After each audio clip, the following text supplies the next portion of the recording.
They've never used Starlink before. Go show them what it can do. When it was announced last year, Ubisoft Toronto's new IP, Starlink Battle for Atlas, received a mellow response. It didn't look bad at all, but many people couldn't find much of a reason to be excited for it. Then lo and behold, the Star Fox team appeared, and everyone lost their minds. Starlink soon showed up on the most wanted lists of Nintendo Switch owners and Star Fox fans, leading them to wonder if Starlink could be considered a new entry in the Star Fox franchise. Even though it's really cool that the space furries are implemented in this game, for this review, I'm going to be judging Starlink Battle for Atlas on its own merits and not the ones established by Star Fox. Don't worry though, later on, we're going to be asking the questions that are burning in the back of our minds. Like, how much is Star Fox involved in this? Should Ubisoft make the next Star Fox game? And is this better than Star Fox Zero? I'll just answer that for you now, yes, but that's a pretty low bar. Starlink is set in the Atlas star system, consisting of 7 planets. You'll play as different members of the Starlink team, depending on which pilots and ships you purchase. Because I bought the Switch starter pack, I was outfitted with the legendary R-Wing and 2 pilots, Fox McCloud and Mason. Guess which one I played as more. I also received Mason's ship in a digital package, as well as 3 different weapons, 2 of which were elemental based, being ice and fire. When I went to try and unlock more weapons, ships and pilots, I got confused. I heard back at E3 from friends who've interviewed the developers that these toys would be optional and you could beat the entire game without having to buy more. When I heard optional, I assumed the toys would just be some tacky add-on you didn't need, and you could unlock more items without spending real money. That's where I was wrong. The toys are optional, meaning you could just buy every other ship, pilot, and weapon through the eShop, still using real money. Just thought I should clear that up. I can't dock too many points from this fact because it does advertise itself as a Toys to Life game. That'd be like me complaining you need to buy Disney Infinity figures for Disney Infinity. Regardless, I am glad I purchased this awesome R-Wing as it looks legitimately cool.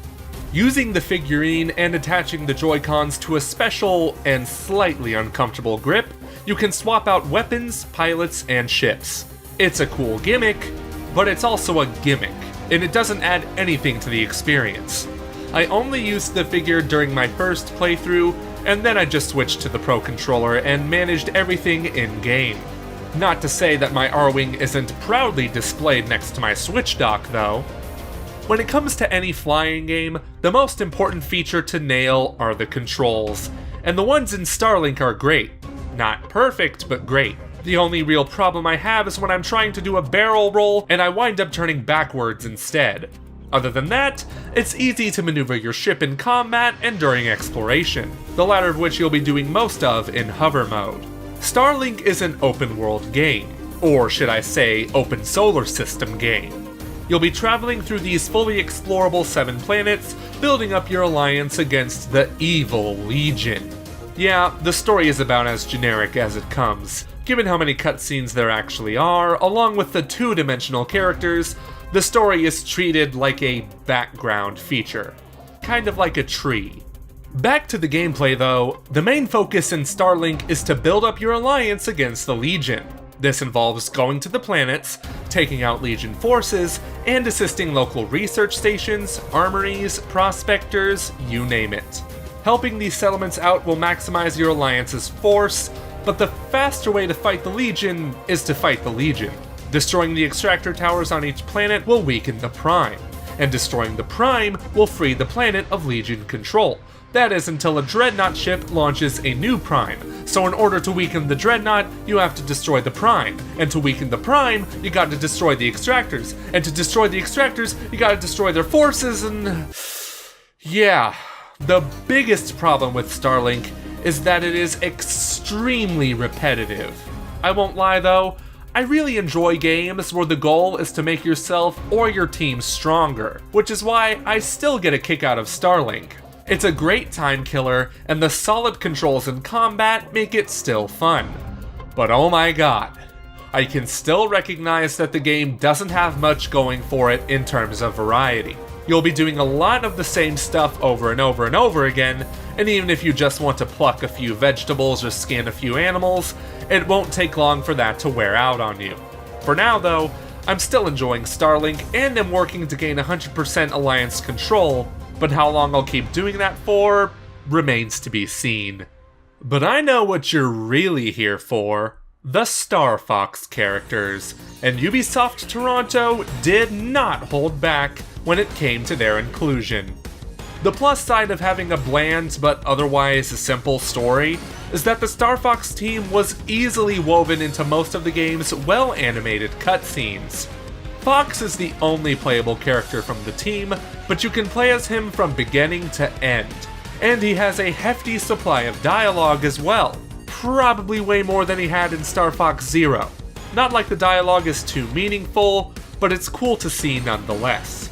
There is only one mission in the game dedicated to Star Fox, and that is to hunt down Wolf and stop whatever evil shenanigans he's up to. If you handle this mission in one sitting, which will require some leveling up, it can take you about 20 minutes to beat. The most you'll get out of this mission are some authentic banter between the Star Fox team and some cool throwbacks. Nothing more, nothing less. The ability to play as Fox throughout the entire campaign makes up for this small mission. Fox also has this really cool special ability that allows him to call in a member of his team after a few laser cannon rounds go off. The problem with this special move is that it's easily exploitable. The laser cannons deal a ton of damage, so you can take out a big boss in seconds. And when you do, the ability meter is still full. What? Ubisoft, if you're watching this, fix it! So let's get to the verdict, and then those burning Star Fox questions. Starlink Battle for Atlas is not a bad game. It's a fun one that needed to be designed better. Exploitable Fox ability aside, the game has a serious repetition problem that could have been solved with more variety in missions and side activities. That said, I'm still having fun with it. Repetitious gameplay can be a problem for some, but others might find enjoyment out of building up an alliance and exploring the planets and asteroid fields of Atlas. There's some solid potential here in Starlink that could be realized with a sequel or some DLC, but as of now, it can only be described as flawed but fun, which is why I can't rank this game any higher than a 77 out of 100. Now, can we really call Starlink a Star Fox game? I'm going to have to say no to this. Obviously, Starlink did not start development with the intention of being a Star Fox game. Guarantee you that if it did, we would have gotten something much more different than the final product. They only did get approval to use the characters last year anyway, so what they already managed to do in that time frame was impressive enough.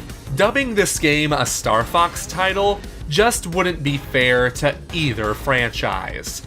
That said, should Nintendo give the Star Fox license to Ubisoft Toronto to see what they come up with? Honestly, at this point, why not? Sure, Starlink is far from a perfect game, but after seeing what Ubisoft did with the Mario IP, maybe they can give Star Fox the creative push it needs to be great again. However, they just can't make a game like Starlink again.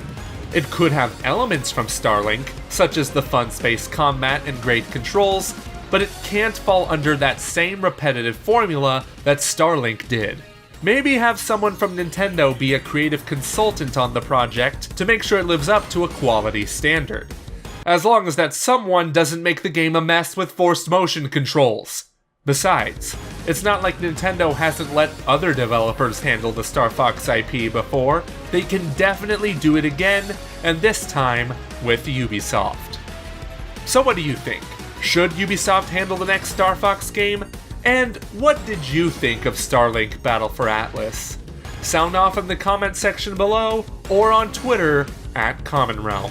Be sure to hit that thumbs up if you liked this video, and if you are new, subscribe and hit that notification bell to know when we upload another video about the Nintendo Switch and other Nintendo franchises. We'd also like to thank our generous patrons, including royal producer Kenyatta Ali, for all their contributions to the realm. Visit patreon.com/commonrealm to find out how you can join the ranks in exchange for some awesome perks. Anyway, girls and guys, we got a jet, so we hope you enjoy the rest of your weekend.